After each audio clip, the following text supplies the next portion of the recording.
Assalamualaikum warahmatullahi wabarakatuh. Ananda yang insya Allah senantiasa dikasihi oleh Allah Subhanahu wa Ta'ala. Alhamdulillah, hari ini kita bisa melaksanakan pembelajaran grammar kita. Ya, ini adalah pertemuan perdana kita dan semoga mulai dari pertemuan pertama hingga pertemuan akhir, Ananda senantiasa semangat menyimak pelajaran dengan baik dan insya Allah nanti dapat menguasai pelajaran grammar dengan baik pula. Materi pertama kita pada pembelajaran grammar adalah parts of speech. Oh iya, sebelumnya, grammar dalam bahasa Inggris artinya tata bahasa. Ini penting sekali untuk kita pelajari, karena yang bahasa itu adalah bahasa yang diucapkan, ada juga bahasa yang dituliskan. Nah, ketika kita paham apa itu grammar, ya, insya Allah ketika kita berbicara atau kita menulis dengan maksud saya dalam bahasa Inggris, kita dapat mengucapkannya, dapat menuliskannya dengan tata bahasa yang baik. Baik, kita lanjut. Arti dari parts of speech adalah bagian-bagian bahasa. Itu arti secara bahasanya, ya. Dan secara istilah, part of speech itu adalah kelas kata atau kelompok kata, di mana kelas kata ini dikategorikan berdasarkan fungsinya apa dan tugasnya apa dalam sebuah kalimat. Dalam bahasa Inggris, semua kata dikategorikan ya ke dalam 8 kelas kata. Jadi, semua kata itu dia terbagi-bagi pada 8 kelas kata ini. Nah, yang mana itu? Kita lihat. Yang pertama adalah noun. Kelas kata noun. Noun artinya kata benda. Fungsinya ya untuk menunjukkan benda, ya. Kemudian pronoun. Pronoun artinya kata ganti. Jadi dia fungsinya untuk menggantikan posisi dari noun, posisi dari kata benda. Nanti kita akan pelajari lebih lanjut ya contohnya. Adjective, kata sifat. Kata sifat itu fungsinya untuk mendeskripsikan atau lebih menjelaskan tentang keadaan, ya, keadaannya noun, kata benda atau pronoun, kata ganti benda. Sekarang verb, kata kerja. Tentu saja kata kerja ya fungsinya untuk menunjukkan suatu kegiatan atau satu aktivitas. Kemudian adverb, kata keterangan. Nah, adverb ini dia menerangkan siapa? Kata keterangan yang berfungsi untuk menerangkan kata kerja. Nah, kemudian preposition. Preposition adalah kata depan. Ya, maksudnya kata depan karena memang dia letaknya di depannya noun atau pronoun. Kemudian conjunction, kata penghubung.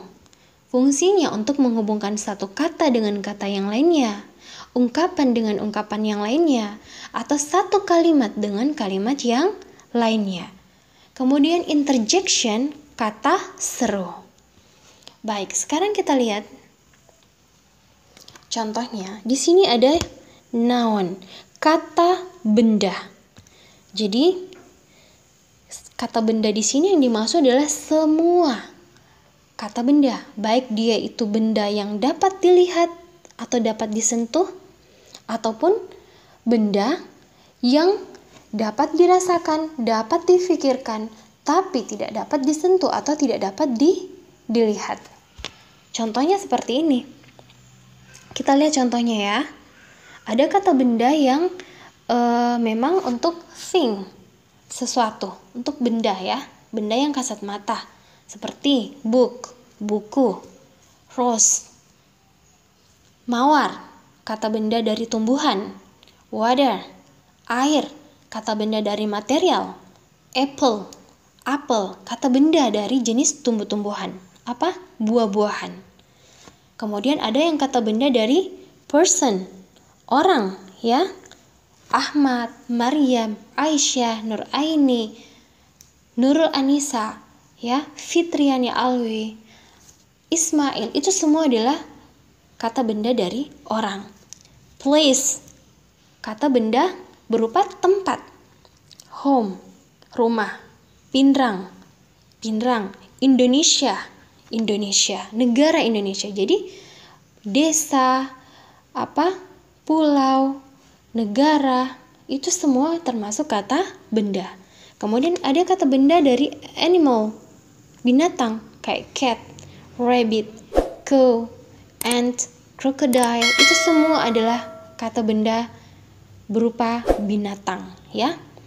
Idea, nah idea inilah, dia itu hanya bisa difikirkan, wujudnya hanya bisa dirasakan, namun tidak dapat disentuh atau tidak dapat diraba. Seperti faith, keimanan, happiness, kebahagiaan, love, cinta. Nah, contoh yang lain, sadness, kesedihan, smart, kepintaran, ya. Jadi itu semua adalah kata benda yang termasuk kata benda abstrak, tidak dapat dilihat.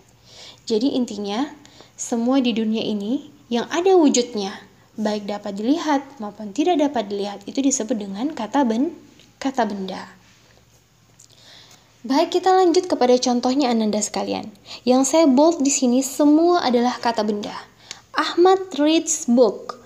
Ahmad membaca buku. Ahmad dan book adalah kata benda. Fitri likes apple. Fitri suka apel. Ya, maksudnya suka makan apel, ya. Fitri kata benda, apple kata benda. I am in Pinrang. Saya di Pinrang. Nah, Pinrang adalah kata benda yang berupa tempat. We love Indonesia. Kita cinta Indonesia. Indonesia adalah kata benda yang berupa negara. It is my cat. Ini adalah kucing saya. Nah, cat adalah kata benda yang berupa binatang. Aisyah drinks much water. Aisyah minum banyak air. Nah, air ini adalah benda yang berupa material. Faith brings blessing. Keimanan membawa keberkahan. Faith dan blessing adalah kata benda yang berupa benda abstrak yang tidak dapat dilihat tapi dapat dirasakan. My happiness is seeing my parents happy. Kebahagiaan saya adalah melihat orang tua saya bahagia. Jadi happiness adalah kata benda abstrak. Kemudian di sini parents, orang tua saya, juga termasuk noun.